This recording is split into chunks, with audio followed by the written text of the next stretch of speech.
Grabe oh. Laki. Nakagad natin to. Agatin na lang natin oh. Perfectly grilled na steak. Sarap. So yung mga nagkikrave yun sa steak ha, meron din sila dito mga idol. Sausawan na natin. Wow. Wow. Siyempre, hindi mawawala ang crabs.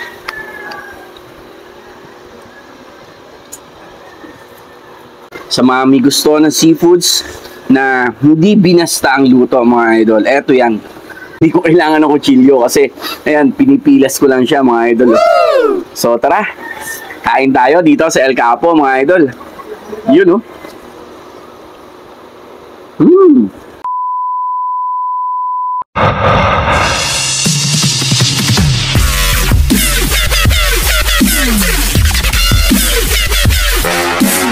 Yan, what's up mga katikman? Andito naman po tayo ngayon sa El Capo. Yan. So kung nakikinig nyo na yung El Capo guys, sikat na yan sa social media tungkol sa seafoods. Ayan, di ba? Yung mga nakikita nyo mga posts tungkol about sa seafoods, dito yan sa El Capo mga idol. So location yan, likod lang po ng Paseo de San Pablo. So ngayon, meron silang bagong pakulo. Meron silang eat all you can for only 399 mga idol. So, pakita ko sa inyo.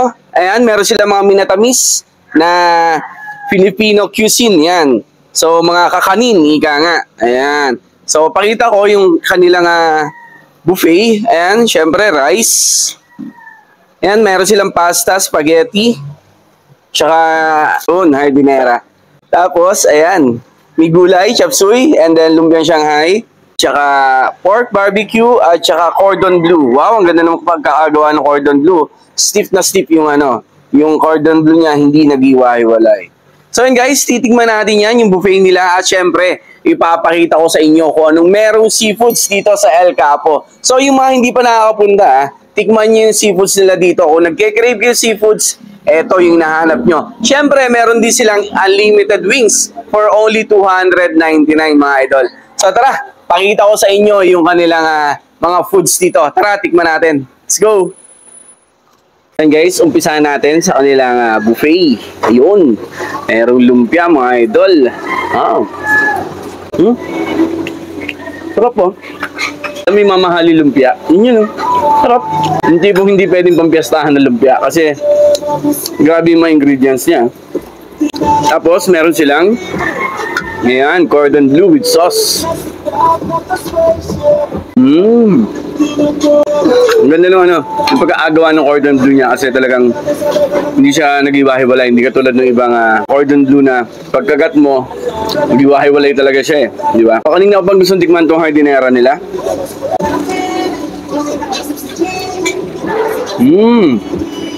So yun guys, ito yung steak nila dito. Wow! May kasamang fries. Bagong luto. Sarap, lutong. Ayun yung steak nila oh. Grabe oh. Laki. Wow. Manakagan natin to. Agatin na lang natin oh. Guys, perfectly grilled na steak. Sarap. So yung mga nagkikrave yun sa steak meron din sila dito mga idol. So yun guys, yung magtatanong po ng presyo ng steak natin. Yung presyo ng steak nila is 399 kapag a la carte. So kung gusto mo mag-unli, guys, 449 lang oh.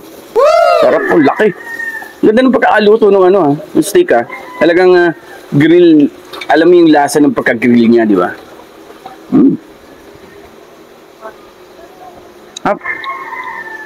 Tapos may mash po. Ang sarap ng mash po. Hindi sobrang labsak, alam mo yun yung nagrarani na yung mash po. Talagang matitingnan mo pa yung patatas niya. Tapos, may kasamang coleslaw mga idol. Ayun. So yun guys, sa sobrang lambot, kita nyo naman ginagawa ko steak pinipilas ko na lang, di ba? Hindi ko na kailangan ng kutsilyo. Ayun no? Tapos, syempre, gravy. Nagkamay na tayo mga idol. Wow! Hapa, magkakamilaman yung gravy doon sa pag sinawsaw mo talaga yung steak. Hop. Yun guys, punta naman tayo sa kanilang seafoods. Yan mga idol. Eto yan, no? Wow. Yun. So guys, syempre meron din silang Only Seafoods dito mga idol. For only 649 kung gusto mo mag-Only ng ganito, di ba? Tapos, kapag naman a la carte, yes, meron silang mga a la carte. Check nyo na lang din yung kanilang price list or yung menu kung gusto nyo makita yung mga a la carte na order na kanilang seafoods. So ito na guys. You know, may kasamang crablets, so nakita ko agad. So crispy to. Ito na kagad unahin ko. You know. Nice. So lahat kain to. So ito yung sausawan. Natin ang sausawan.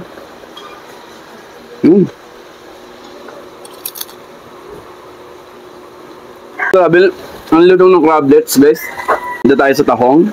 Ayan.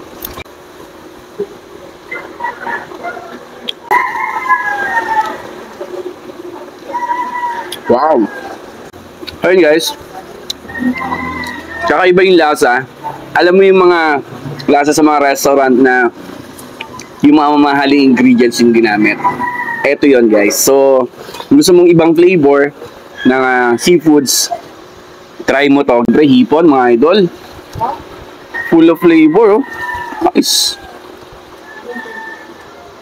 So, hindi ko to masasabing matabang, ganyan. Wala tayong masasabing matabang dito mga idol. Kasi sobrang lasa ng mga ano niya. Meron na siyang halo dito sa mismong seafoods. Tapos meron pa sausawan mga idol. Oh. Yung sausawan na natin. Wow. Wow. Yun, crabs. Siyempre, hindi mawawala ang crabs.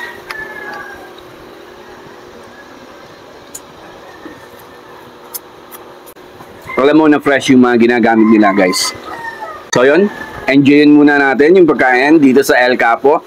So ulitin ko po, sa mga may gusto ng seafoods na hindi binasta ang luto mga idol. Eto yan. Eto yan oh. Tapos steak na ang ganda ng pagkakaluto oh. Perfectly grilled. Tapos hindi ko kailangan ng kutsilyo kasi ayan, pinipilas ko lang siya mga idol oh. So tara, kain tayo dito sa El Capo mga idol. Yun oh.